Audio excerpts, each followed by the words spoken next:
कार्तिक महिन्यातील शुक्ल पक्षात येणारी पौर्णिमा तिथी ही कार्तिक पौर्णिमा किंवा त्रिपुरारी पौर्णिमा या नावाने ओळखली जाते।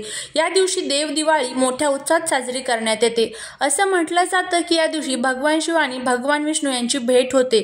यंदा कार्तिक पौर्णिमा ही 15 नोव्हेंबरला शुक्रवारी असणार आहे।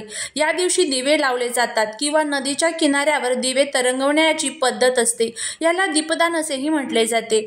तुळशी विवाह हा देव उठणे एकादशीच्या दिवशी साजरा केला जातो आणि त्यानंतर कार्तिक पौर्णिमेच्या दिवशी देव दिवाळीच्या दिवशी तुळशी विवाहाचा शेवटचा दिवस साजरा केला जातो।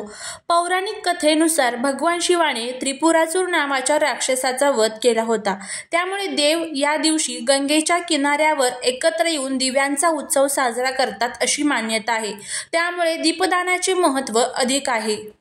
पौर्णिमा तिथी ही 15 नोव्हेंबर 2024 रोजी सकाळी 6:29 पौर्णिमा तिथी प्रारंभ होणार आहे आणि 16 नोव्हेंबर 2024 रोजी मध्यरात्री 2:58 पौर्णिमा तिथीची समाप्ती होणार आहे। अकाली मृत्यू टाळण्यासाठी कार्तिक पौर्णिमेला दिवे दान करतात। आपल्या मृतांच्या म्हणजेच आपल्या पितरांच्या शांतीसाठी कार्तिक पौर्णिमेला दिव्यांचे दान केले जाते। कार्तिक पौर्णिमेला दिवे दान केल्याने पितृदोषापासून मुक्ती मिळते। देवी लक्ष्मी आणि भगवान विष्णूंचा आशीर्वाद मिळवण्यासाठी या दिवशी दिवे दान करण्याचे अधिक महत्त्व आहे।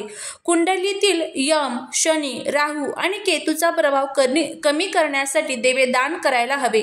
कार्तिक महिन्यात भगवान विष्णू आणि त्यांच्या अवतारांसमोर दिवा लावल्याने सर्व दानाचे फळ मिळते।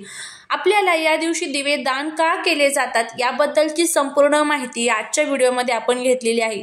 मातीच्या दिव्यात तेल टाकून एक दिवा आपण मंदिरामध्ये लावू शकतो। तसेच दिवे लावताना त्यांची वेळ आणि दिशा सुद्धा आपल्याला ठरवायची असते। कार्तिक पौर्णिमेला पिठाचा छोटासा दिवा बनवला जातो, जो दिवा पिंपळाच्या किंवा वडाच्या पानावर ठेवून नदीत तरंगवला जातो। मंदिरात लावलेला दिवा हा जमिनीवर ठेवू नये, तो सप्तधान्य किंवा भातावरच ठेवला जातो।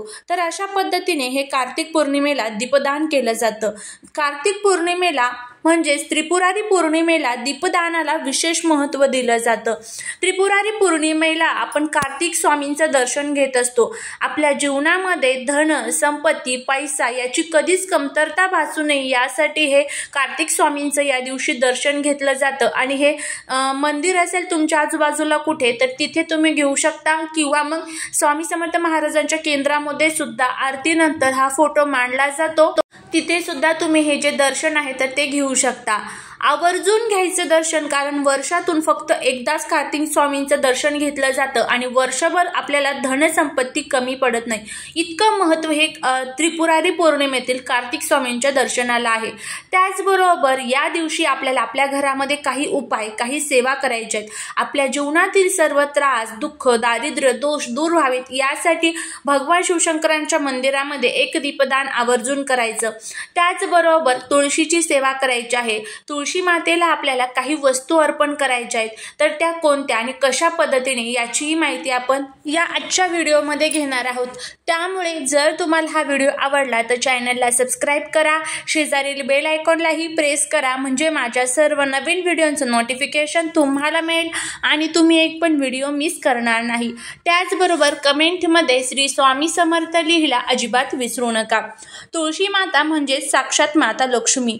तुळशीमध्ये साक्षात माता लक्ष्मी निवास करत असतात। आपल्या घरामध्ये सुख येणार असेल तर तुळशी माता ही आपल्याला अगोदरच सांगते, तर कशा पद्धतीने आपण तिची सेवा करतो आणि ती छान टवटवलेली बहरलेली असते। पण तेच जर आपल्या घरावरती एखादं संकट येणार असेल तर ते संकट तुळशी माता आपल्या स्वतःवरती घेते आणि ज्या वेळेस तुळस आपली आपोआप सुकून जाते, आपण तिची खूप सेवा करतो, तिची निगा पण राखतो, तरीही तुळस जर आपली सुकून गेली तर समजून जायचं की आपल्या घरावरती काहीतरी संकट येणार होतं आणि ते तुळशीने स्वतःवरती घेतलेलं आहे।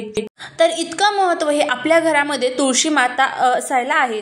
तर त्यामुळे प्रत्येकाच्या घरामध्ये तुळस ही अनिवार्य आहे। जर तुमच्या घरात तुळस नसेल तर तुम्ही तुमच्या घरामध्ये तुळस ही पौर्णिमेच्या दिवशी सुद्धा लावू शकतात, काहीच अडचण नाही। त्यानंतर आता तुळशीमध्ये आपल्याला काही वस्तू अर्पण करायच्या आहे। जीवनामध्ये जो काही शत्रूंचा त्रास, पितृदोष, वास्तुदोष, ग्रहदोष आहे तर तो दूर व्हावा, नकारात्मक शक्ती संपाव्या आणि आपल्या घराची, पतीची, मुलांची भरभरून प्रगती व्हावी यासाठी प्रत्येक जण खूप प्रयत्न करत असतं, पण कुठेतरी आपल्या कष्टाला नशिबाची साथ मिळत नसते. तर त्यासाठीच आपल्याला हे उपाय करायचे असतात. तर आता हा उपाय कशा पद्धतीने करायचा याबद्दलची माहिती घेऊया. सर्वात प्रथम आपण बघा, या दिवशी सकाळी लवकर उठायचं आहे, स्वच्छ आंघोळ करून भगवान सूर्यदेवांना अर्घ्य अर्पण करायचं आहे. आपल्या घरातील रोजची देवपूजा असेल तर ती करून घ्यायची आहे. आपल्या तुळशी मातेसमोरील कचरा वगैरे असेल तर तो साफसफाई तिथली करून घ्यायची आहे आणि तिथे नंतर तुम्हाला हा उपाय करायचा आहे. या उपायासाठी तुम्हाला थोड्याशा वस्तू लागणार आहेत. तर कोणत्या? तुम्हाला गूळ घ्यायचा आहे आणि गूळ हा तुम्हाला पाण्यामध्ये मिक्स करायचा आहे. खूप जास्त पण घ्यायची गरज नाही, थोडासाच गूळ घ्यायचा, तो तुम्हाला पाण्यामध्ये मिक्स करायचा आहे. अगदी 1 ते 2 चमचे जरी हे पाणी तयार झालं तरीही चालेल, खूप जास्तही करायची गरज नाही. एक छान तुपाचा दिवा प्रज्वलित करून घ्यायचा आहे आणि त्यानंतर तुम्हाला तुळशी मातेसमोर बसायचं आहे. तिथे बसल्यानंतर सर्वात प्रथम तुम्हाला जो दिवा आहे तर तो प्रज्वलित करायचा. दिव्याला हळदी कुंकू अक्षता अर्पण करायच्या, तुळशी मातेला हळदी कुंकू अक्षता अर्पण करायच्या, फुलं अर्पण करायची. त्यानंतर तुळशी मातेचा नमस्कार करायचा आणि तुळशीतील जी माती असते तर ती आपल्या कपाळाला आपल्याला लावायची आहे. त्यानंतर हे जे आपण अर्घ्य अर्पण केलेलं आहे तुळशी मातेसाठी तर ते अर्घ्य आपल्याला तुळशी मातेला अर्पण करायचं आहे. अर्पण करत असताना ओम नमो भगवते वासुदेवा या मंत्राचा जप करायचा आणि तुळशी मातेला प्रार्थना करायची की माझ्या जीवनातील जे काही त्रास आहेत ते दूर कर, घरामधील पैशांच्या ज्या काही अडचणी आहेत तर त्या दूर कर, अशी आपल्याला देवीला प्रार्थना करायची आहे. अशा पद्धतीने संपूर्ण आपला आता हा उपाय झाला की त्यानंतर तुम्हाला काय करायचं आहे, तो तिथे बसूनच आसन टाकायचं. आसनावरती बसूनच तुम्हाला कनकधारा स्तोत्रमचं पठण करायचं आहे. कनकधारा स्तोत्रम ही लक्ष्मी प्राप्तीतील अतिशय उच्च कोटीची सेवा मानली जाते. आता हे कनकधारा स्तोत्रम तुम्हाला कुठे मिळेल तर तुम्ही गुगलवरती सर्च करा, तुम्हाला लगेच मिळून जाईल, किंवा तुम्ही यूट्यूबवरती सर्च केलं तरीही तुम्हाला भेटून जाईल. तर हे कनकधारा स्तोत्रम तुम्हाला एकदा वाचायचं आहे आणि एकदा तुम्हाला म्हणजेच एक माळ तुम्हाला ओम नमो भगवते वासुदेवा या मंत्राची करायची आहे.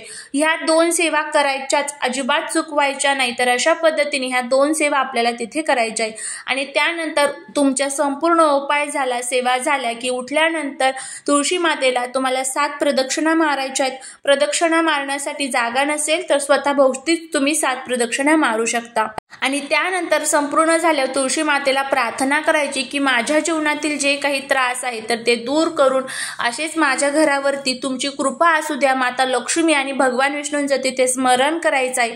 तर अगदी अशाच पद्धतीने आपल्याला हा उपाय करायचा आहे. घरामध्ये दुःख येऊ नये, संकट येऊ नये, दारिद्र्य येऊ नये त्यासाठी हा उपाय केला जातो. नक्की करून बघा, नक्कीच तुम्हाला त्याचा फायदा होईल. सुतक पिरियड्स असेल तर उपाय करता येणार नाही. झालेली सेवा ही महाराजांच्या चरणी रुजू करते. जर तुम्हाला हा व्हिडिओ आवडला असेल तर चॅनलला सबस्क्राईब करा, शेजारील बेल आयकॉनलाही प्रेस करा, म्हणजे माझ्या नवीन व्हिडिओचं नोटिफिकेशन तुम्हाला मिळेल आणि तुम्ही माझा एकही व्हिडिओ मिस करणार नाही. व्हिडिओ आवडला तर कमेंटमध्ये नक्की श्री स्वामी समर्थ लिहा. श्री स्वामी समर्थ.